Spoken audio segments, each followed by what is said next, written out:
This brief presentation is based on my doctoral research and the experience of teaching hundreds of international students for a University of California's Language and Culture program.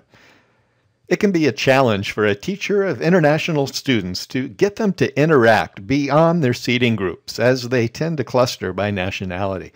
It can also be a challenge for an instructor to effectively teach with such a diversity of nationalities and learning styles in a common classroom. Thus, the problem this study addressed is that teachers in international courses are frequently not able to accommodate the wide range of cultural variations among a growing diversity of international students. Numerous citations in my dissertation support this research, which is available at the website wwmr.us. Some of the most practical examples of themes and images that transcend cultural differences may be found, of all places, in television commercials. In my international communications courses, we look at commercials from around the world. Such advertisements are one of the most efficient forms of communication ever devised, in my opinion. They are little quantum packets of information, demographically resonant, and necessarily concise. In a typical course on communications, we'll view more than 100 commercials from around the world, such as this one from Sweden for a brand of disposable diapers.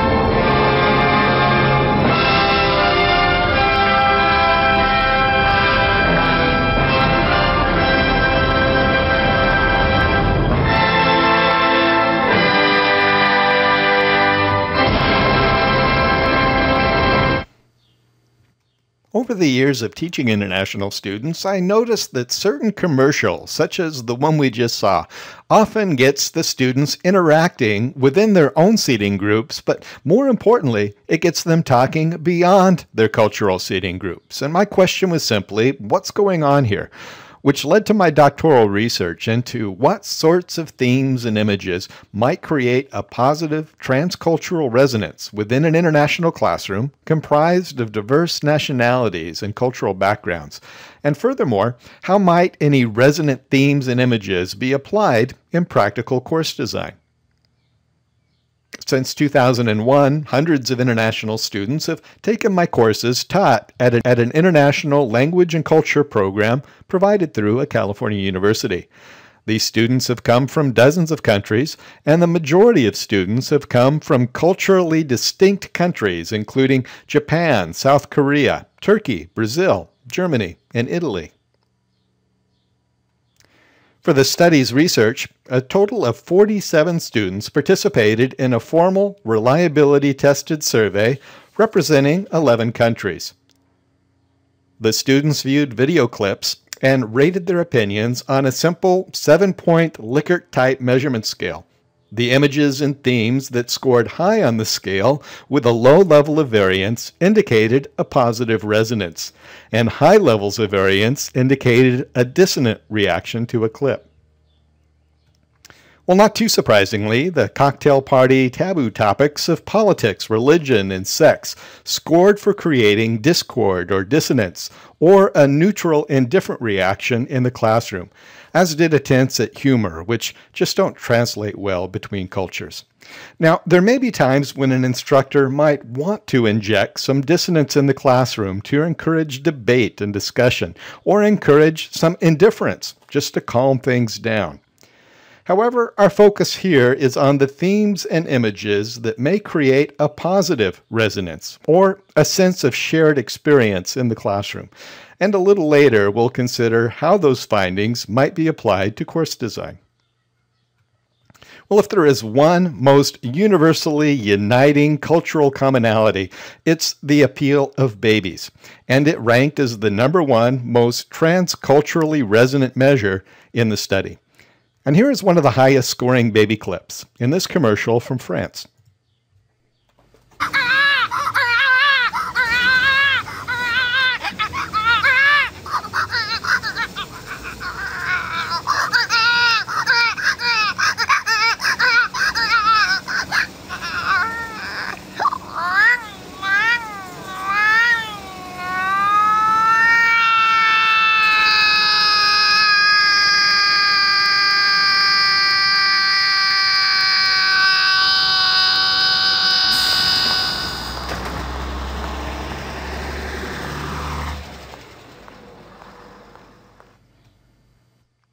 An old rule in advertising is to put a dog in your commercial if you want broad appeal across a large audience.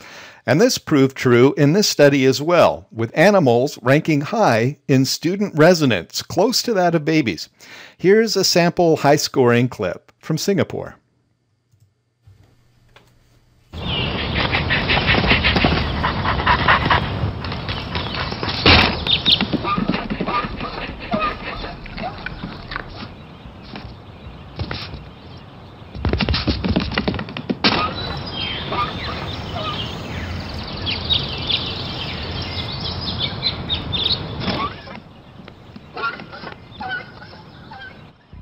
The new IKEA 2002 range has arrived.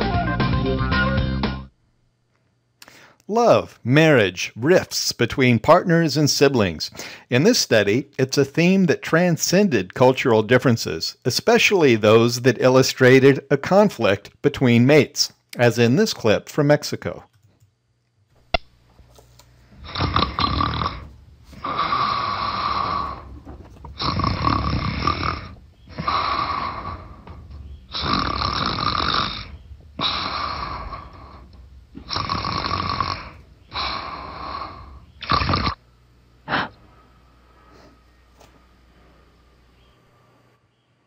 The international students often seem unified in their love of sports, especially for soccer, or football as it's called around the world, even beyond provincial rivalries. And this is sometimes referred to as the international spirit of the World Cup, for example, or the spirit of the Olympics, where excellence becomes the measure. And here's one of the highly ranked sports clips, this one from Poland.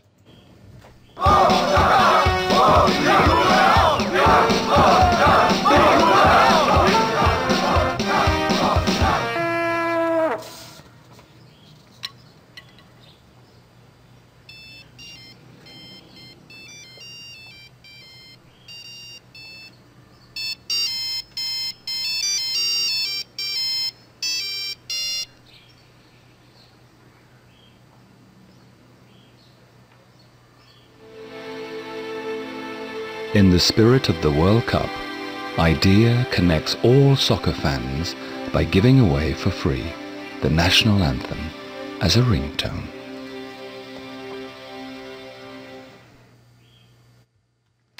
Self-image is one of the more abstract themes in this study. We all have a self-image and appreciate that others have a self-image of themselves. We may not understand or relate to that image, but there does appear to be a transcultural interest in the self-image of others. And here is a highly rated clip describing how the Canadians perceive themselves. Hey, I'm not a lumberjack or a fur trader, and I don't live in an igloo or eat blubber or own a dog sled. And I don't know Jimmy, Sally, or Susie from Canada, although I'm certain they're really, really nice. I have a prime minister, not a president.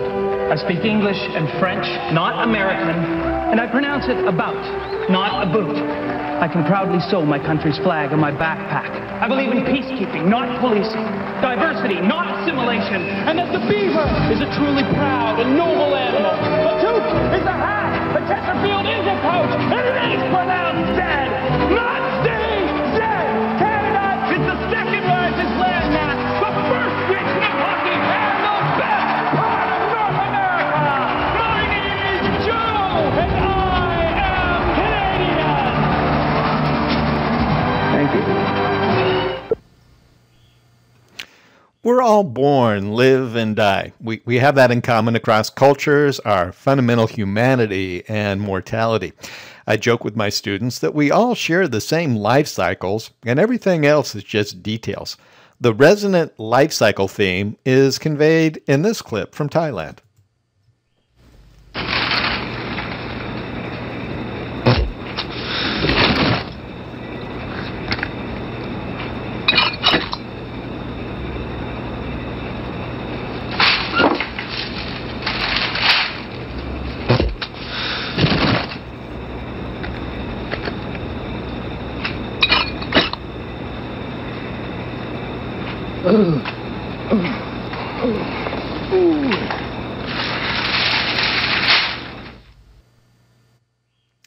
The use of transcultural themes and images may help international students to fit in and perform better through several contributions, such as comfort, as students in a strange situation look for familiarity to get their bearings, and bonding, as students relate to one another through common ground, and integration, where students interact better within a group through common ground. Content relevancy, where theoretical course concepts may be illustrated with practical metaphors and similes. And attentiveness, where transcultural tools can help attract students' attention front and center with a resonant image. So let's consider how the findings of this study may be applied to an undergraduate level course in global economics, serving a classroom of international students with multimedia tools such as slideshows and videos. Well, students are frequently reluctant participants in a required course on economics. The economic concepts may be theoretical and bewildering, so the students appreciate a familiar example, such as how economic and technological developments might be illustrated with the resonant assistance of cows. For example, prior to refrigeration, the only way to keep milk fresh at home was inside the cow. This meant twice daily milkings, early in the morning and again late in the afternoon. Once we had refrigeration, we could just go out and buy a half-gallon of milk, freeing up our resources for other forms of personal and societal development. A course in global economics might well address the social and economic costs of war, slave labor, trafficking in women and children, and so on. Such issues may make a deeper and more resonant impression on the students if presented through the impact on babies and young children. Well, here is an effective use of the relationship theme to help demonstrate John Nash's theory of equilibrium from the popular movie A Beautiful Mind. The clip calls into question a fundamental principle of Adam Smith, that the driver of individual self-interest may not completely serve the common good.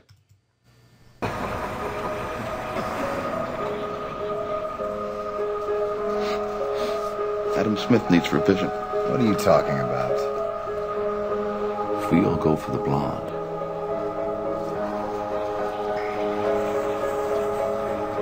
we block each other, not a single one of us is going to get her. So then we go for her friends. But they will all give us the cold shoulder because nobody likes to be second choice. But what if no one goes for the blonde? We don't get in each other's way, and we don't insult the other girls. It's the only way we win. Resonant sports metaphors may be effective in talking the students through complex concepts. For example, the principle of mixed cooperative and competitive economic drivers may be resonantly demonstrated through this example of the Daytona 500, where a race car driver must attract a drafting partner in ever-shifting patterns of cooperation and competition among rivals.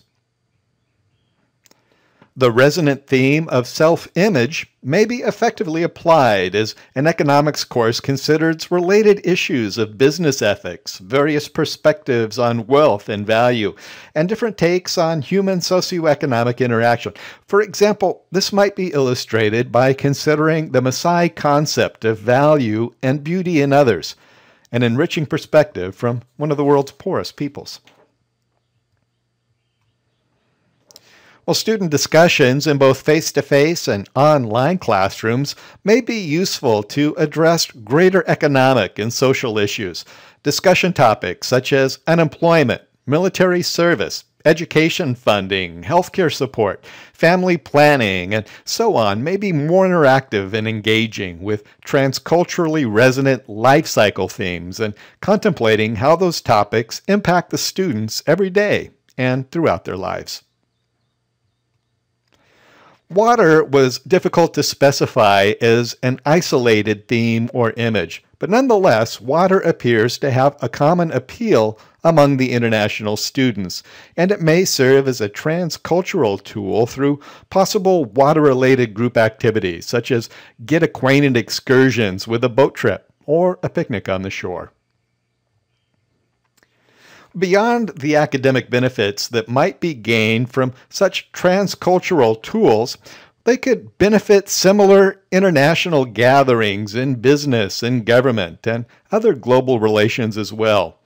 And further study could be useful in measuring applied transculturalism, examining just how well does it work, and are there additional and perhaps even better transculturally resonant themes and images and methods for their application. For example, there appears to be some transcultural resonance in discussions of food and international music and space exploration. And ironically, as we find greater common ground to enhance our global relations, we may also come to better appreciate our differences. And finally, I would be remiss if I didn't express my eternal gratitude to the hundreds of international students who have taken my courses over the years and their boundless contributions of insights and good humor.